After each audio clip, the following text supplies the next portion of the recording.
François Bontière, livre atelier d'écriture, c'est le cycle été 2024 et c'est la 11e fois que j'annonce ça. Je voulais qu'on reste encore dans Claude Simon. On fera d'autres séries comme ça sur d'autres auteurs. Nathalie Sarraute qui me fait des gros clins d'œil là, pas loin. Claude Simon, pourquoi ? Pour encore une fois la ductilité, la souplesse, le rapport direct aux éléments concrets du monde et comment justement agir sur la syntaxe fabrique ce court-circuit entre monde intérieur et monde extérieur et l'un se creusant par l'autre. Alors, Histoire, pour moi, est un livre un petit peu fétiche.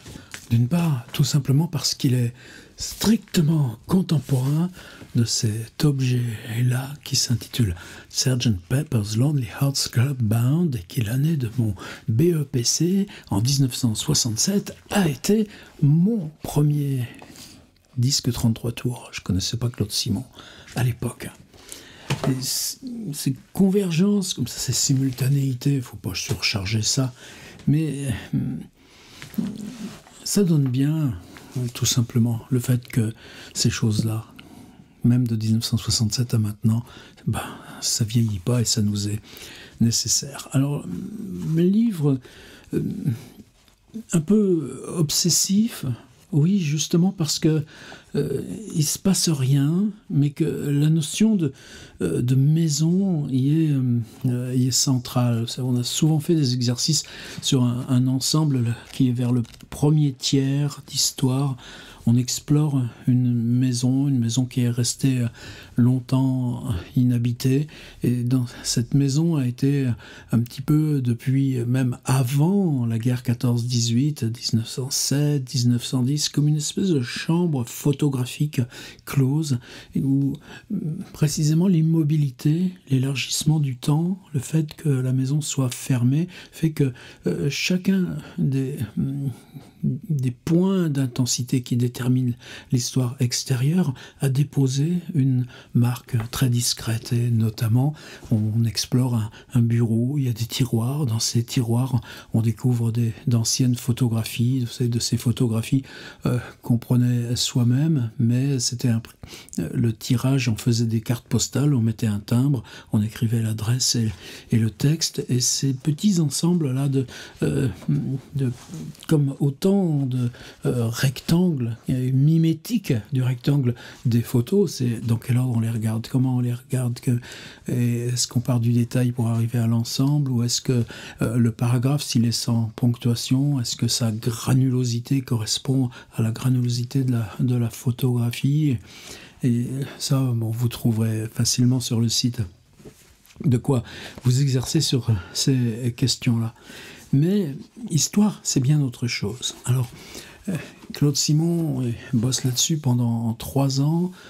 C'est une période un peu charnière. C'est une période charnière parce qu'à Paris, il déménage avec Réa, il s'installe place Monge, donc qui va être son adresse jusqu'au bout, et il fait transporter là le bureau de l'ancien appartement, le bureau qui était rue d'Alésia et sur lequel, merci, le livre de Mireille Kahl-Gruber, Claude Simon, Une vie à écrire, qui est vraiment formidable sur le contexte matériel, les temporalités, les durées, les obstacles là, de l'écriture.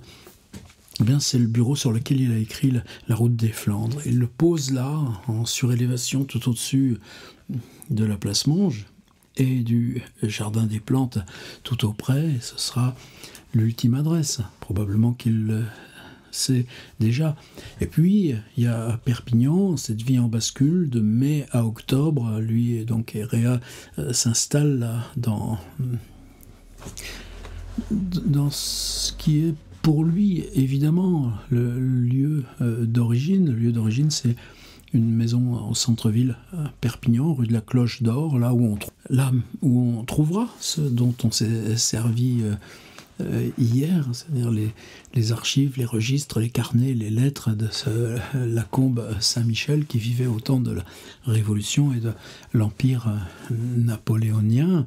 Mais du côté maternel, il a hérité de cette grosse bâtisse de Sals, aujourd'hui devenue maison Claude Simon. Et là encore, ça va être quitter la Cloche d'Or pour s'installer à Sals.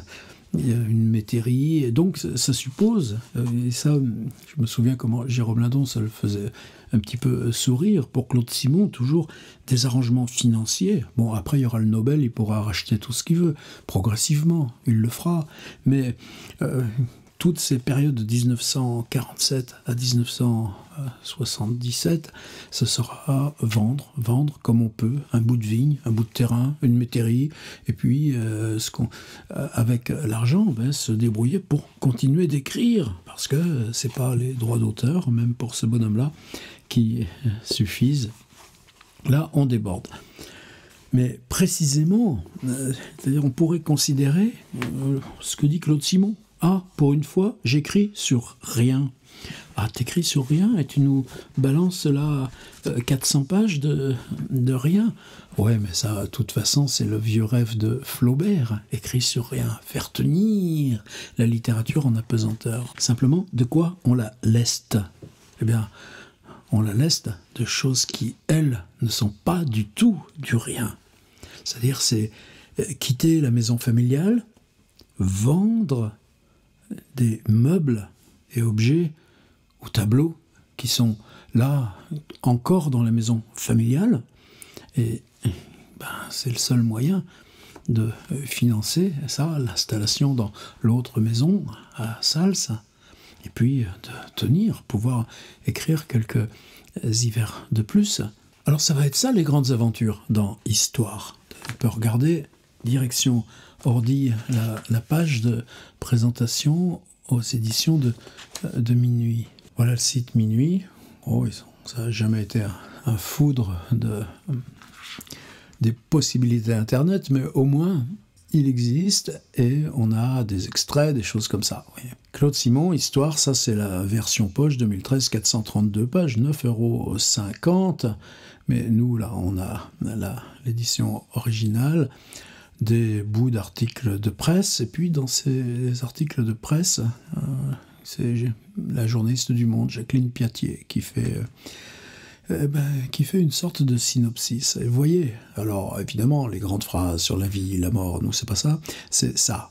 Un homme, le narrateur, qu'on suppose au tournant de la cinquantaine, comme Claude Simon, se retrouve dans la maison de famille où il a passé son enfance. Famille, enfance, quel mot léger. Il y est revenu seul, en proie à des embarras d'argent. Bon, ça, Claude Simon ne le dit pas de cette façon aussi crue, qui le force à vendre quelques meubles, elle aurait pu mettre le pluriel, et hypothéquer quelques terres, elle aurait pu mettre le pluriel.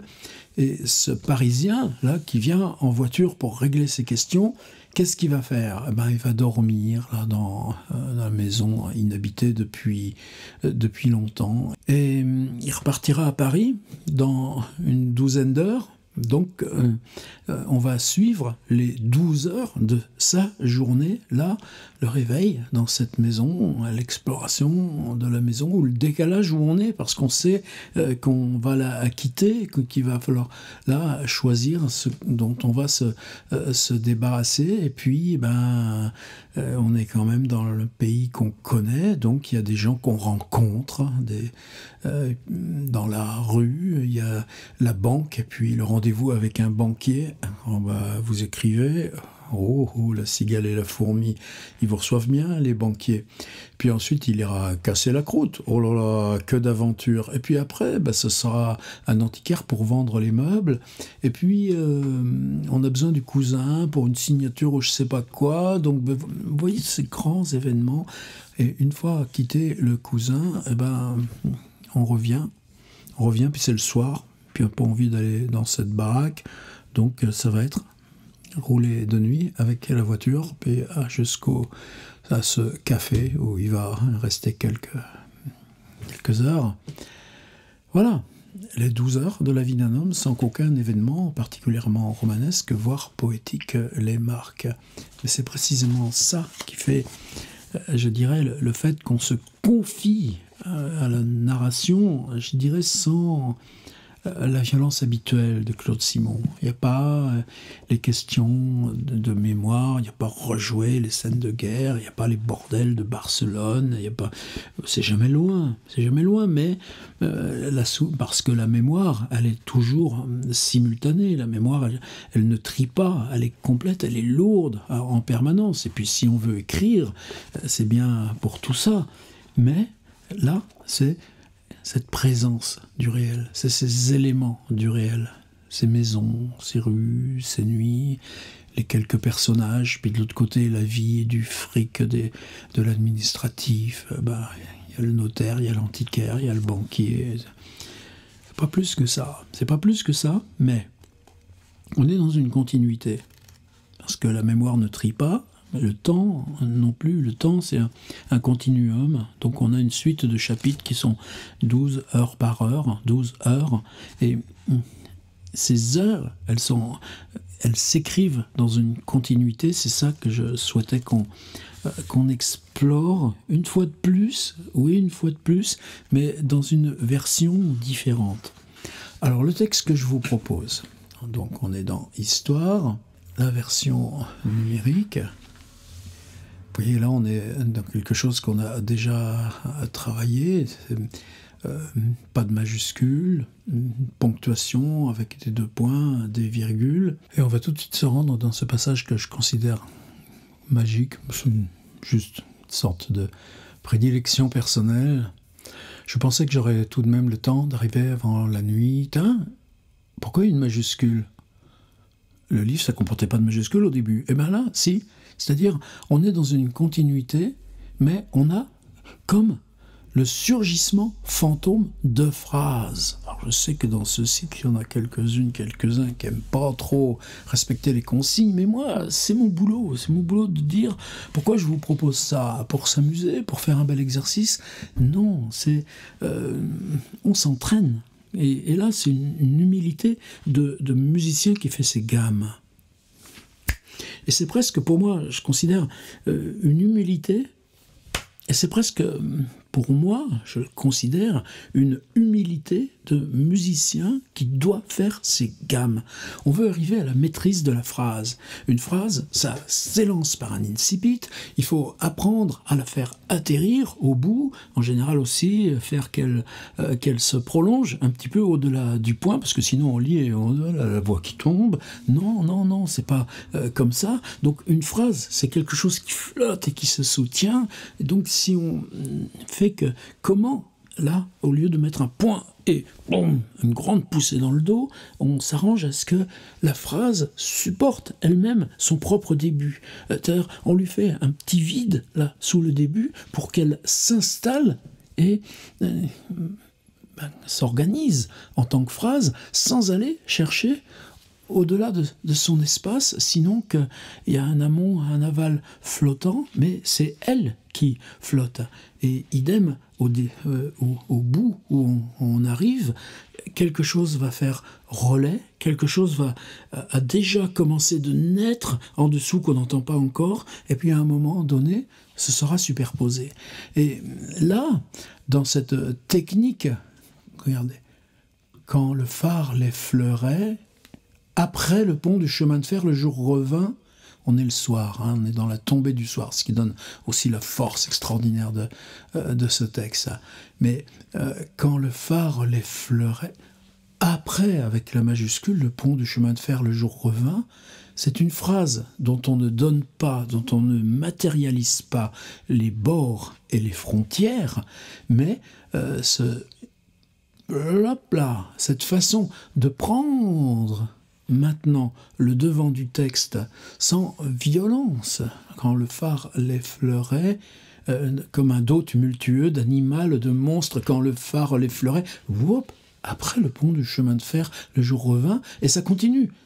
C'est des vagues qui passent l'une au-dessus de l'autre, sans que nous, on s'en aperçoive autrement que par la majuscule qui nous donne un repère de syntaxe. Et c'est là, cette dimension spécifique d'exercice, quoi, on y aura passé une journée dans ce cycle. Un jour du cycle, on fait ça une fois dans sa vie. Ouais, moi c'est mon boulot de le proposer. Comme si j'avais non pas avancé, progressé, tiens, regardez comment les verbes, à cause de ça, justement pour ce côté flottant, avancer, progresser mais reculer, il n'y a plus aucune instance, sinon ce jeu horizontal qui fait que les verbes peuvent se coller les uns aux autres, avancer, progresser, mais reculer dans le temps, me retrouvant un instant plus tôt.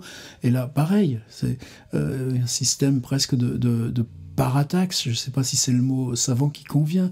Un instant plus tôt, les bords de la route, les vignes visibles, de nouveau, les lumières brillaient dans la campagne clignotant. Et vous voyez, comme on a tellement organisé que les éléments à l'horizontale se collent et avancent, comme ça, sans juste par ce mouvement flottant, eh bien, c'est la phrase qui, en se suivante, qui en se superposant à celle-ci, nous donne une nouvelle rythmique et permet que la phrase précédente, qui n'a aucun autre appui, sinon ces verbes collés les uns aux autres, ces éléments bord de route, vignes visibles, lumière qui brille dans les campagnes, eh bien, à la porte d'une ferme, une femme souleva, etc. J'aperçus à l'intérieur. Et là, qu'est-ce qu'on a? On est comme chez Edward Hopper, c'est-à-dire quelque chose aperçu un tout petit instant. Et cette temporalité-là de ce qui surgit et disparaît aussitôt, eh bien, la continuité du texte, peut-être parce qu'on roule en voiture et que le soir tombe et que la nuit arrive et qu'on a déjà allumé les phares, peut-être c'est ça qui nous permet ce jeu-là de capter les tout petits surgissements temporels. Et ça, on va le continuer sur 4 ou 5 ou 6 pages. Après, alors là, des éléments plus narratifs, là-bas, au bout du quai, la machine haletait régulièrement, aux yeux immenses, me regardant humide, mais pas de... Il s'ébranla dans un ton... Je criais à Hélène dans une scène d'adieu avec train et gare, mais on va continuer, tout simplement, quoi? Alors ça va être quoi, ma consigne? Eh ben, vous arrivez quelque part la nuit. C'est compliqué? Ça vous est jamais arrivé? Ben si. Ben, vous arrivez quelque part de nuit. Et arrivé, alors quoi? Lui, il est en voiture, il faut que tout le monde y fasse de la... Non, oh là là, si vous êtes en vélo, en trottinette, en train ou marche à pied, ça n'a pas d'importance. Par contre, ce jeu des lumières, ça serait important. Et puis, d'arriver quelque part. Alors lui, où il arrive à la maison? Non, il va arriver au café parce qu'il n'a pas envie d'aller dans la maison. C'est différent, bah, un petit peu, mais c'est quand même la même chose. C'est arriver. C'est un retour. Tenez, là, j'ai racheté des élastiques avant-hier. Tenez, je ne les ai pas ouverts encore. Accessoires de bureau superlu. Il me fallait des élastiques. Bah, tu vois, c'est ça l'élastique. C'est-à-dire, quand tu reviens, c'est que tout a été... Il part de chez le cousin, au bord de la mer, et il revient près de la maison. Là, la maison dont il est en train de vendre les meubles, d'en déménager d'autres pour aller dans sa maison de Sals et négocier un prêt hypothécaire. Toutes ces choses passionnantes. C'est-à-dire que là, il est chez le cousin, il a fait les tâches administratives et il revient. Simplement, il ne revient pas dans la maison, il va aller au bistrot. Et hop là, c'est ça. Donc là, pour moi, ce serait ça la consigne. Tu t'en rappelleras? Consigne avec élastique. Un élastique qui a été tendu et qui te ramène au point de départ. Le point de départ, eh ben, parce que déjà, là, comme on est à la fin du livre, ça fait déjà 300 pages, là, qu'on explore tout ça, la maison. Alors, vous voyez, tout dans le... Alors, c'est compliqué. Dans le village, toutes les lumières étaient allumées. Quoi que ce phrase simple. Oui, mais hop là, le tuilage. Dans le village, toutes les lumières étaient allumées. À l'intérieur du café, ils étaient assis, des vieux, en majorité, toutes les têtes tournées vers le même point en un instant, toujours ces petits éclats. Chaque phrase est un petit éclat de temps. Je vis le petit rectangle bleuâtre, et puis tu as le lyrisme. Le petit rectangle bleuâtre, argenté, des ombres floues bougeant dessus, entendant la voix caverneuse énorme, puis la voix, c'est ça aussi. Est-ce qu'on a de la ponctuation? 0 patate. Oui, mais on a eu la majuscule. C'est ça que je voudrais qu'on essaye. Une fois dans votre vie. Oh, on est copains, vous allez bien me faire ce petit plaisir. Sur la place, quelques-uns jouaient aux boules dans la lumière qui tombait, je vis. Et on continue. L'année dernière, maison passée, il faisait de nouveau clair, encore une fois, comme si j'étais... Et puis, le lyrisme qui arrive, et on peut tout se permettre dans le lyrisme, puisque cette question du collage, du flottant, vous autorise à laisser tout ça venir là, comme si c'était dans les deux mains données. Et si on continue encore... il suffit de suivre les majuscules. J'eus peur d'en voir un trop tard, malgré pas. Les branches des arbres se rejoignaient au-dessus de la route, formaient une voûte. Là, qu'est-ce qui est intéressant, c'est que justement, ils répètent jamais un système. Les branches des arbres se rejoignaient au-dessus de la route, formaient. Les deux verbes sont dans le même syntagme. Avec un bruit sec, un gros insecte vint s'écraser contre le pare-brise. Poc! Un micro-instant, un dixième de seconde. Il resta une tache sombre, étoilée, aux branches irrégulières, quelques-unes minces, et ainsi de suite. En face, les phares d'une auto. Alors, moi qui me suis souvent avec vous battu contre le passé simple, vous voyez comme il y est, le passé simple. En face, les phares d'une auto apparurent, grandirent, mille aiguilles dans leur lumière. La tache s'éclaira jaune, oui, mais un verbe, deux verbes, trois verbes, quatre verbes, puis les participes présents. Par les phares venant encore un participe présent, encore un participe présent, puis, et on revient au passé simple, c'est le cinquième. Mais ça marche. Et il faut cette complexité pour que ça marche. Alors, il y a encore une autre petite nuance, c'est que de la même façon que dans les géorgiques, on a travaillé avec ce portrait de personnage hors chronologie, mais entremêlé d'italique, qui était la main qui écrivait le texte. Et bien là, c'est entremêlé de moments qui sont plus du retour intérieur, pensant que je pourrais continuer, et je pense que si je passe à la page suivante, je vais en trouver d'autres. C'est-à-dire que là, on est dans le système principal, et puis là, vous voyez, c'est juste un trois petits points, et émouvanterie de qui, trois petits points, et là, on est dans des espèces d'arrêts de monologue intérieur avant que reprenne le système. Puis-je pu la deviner, sa lueur diffuse, stagnant derrière les collines noires sortant du sol. C'est la ville qui apparaît là dans la nuit, la ville progressivement à droite, à gauche. Il y a des rues, des avenues, quoique ce ne soit pas encore la ville. Alors, on rappelle ce magnifique passage au début du Jardin des Plantes sur quitter Paris depuis la gare de l'Est. Ça aussi, on l'a fait en atelier.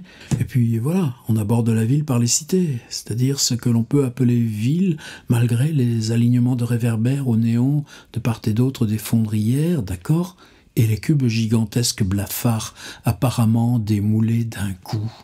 Vous avez toute la Seine-Saint-Denis avec ça? J'aime suffisamment la Seine-Saint-Denis pour m'autoriser. Sous les arbres le long du canal, on a repris le système. Maintenant, on pouvait sentir la chaleur, etc. Tout d'abord, j'ai cru, voilà. Eh ben, pour moi, ça suffit. J'ai une dernière chose. La dernière chose dans cet exercice, c'est que, a priori, on peut se dire, ouais, bah, c'est bon, le gars, là, je vais lui faire que je reviens en voiture, là, chez moi, un dimanche soir, c'est mieux, les embouteillages sur le PR. Non. Et si on se disait que ce texte-là, c'est une variante, le livre, la histoire, est fait uniquement d'une douzaine de variations disposées sur le temps d'une journée, mais, je vous dis, avec l'omniprésence de l'enfance et de la maison, et des questions derrière de l'angoisse de lâcher, du fric, de vendre, et tout ça. Eh bien, si on se disait que cette dérive, ce retour, mon petit élastique qui revient là. Si on se disait que là où il revient, c'est dans un thème, un personnage, un lieu que vous avez déjà exploré dans les 3 dernières propositions, est-ce que là, il n'y aurait pas quelque chose à faire? C'est-à-dire que vous dites, ma consigne, elle est facile. Hop là, l'élastique, on revient. C'est le soir, on revient. C'est la nuit qui commence. C'est entre le soir et la nuit, on revient. Et pas plus que ça. Par contre, la question de la maison est juste derrière obsédante. Mais si on se dit que là, cette variation autonome, indépendante, telle que Claude Simon les construit dans Histoire, c'est lié à un des textes que vous venez de faire, proposition 8, la proposition 9 ou la proposition 10. Et ça, je pense qu'on va essayer, là, on est encore au premier quart de ce cycle, de commencer à tisser ces espèces de liens qui, par la discontinuité, l'indépendance, l'autonomie, vont vous permettre de faire que les textes se répondent les uns aux autres, et c'est de ça qu'est fait un livre. Bonne visite d'Histoire et de Claude Simon.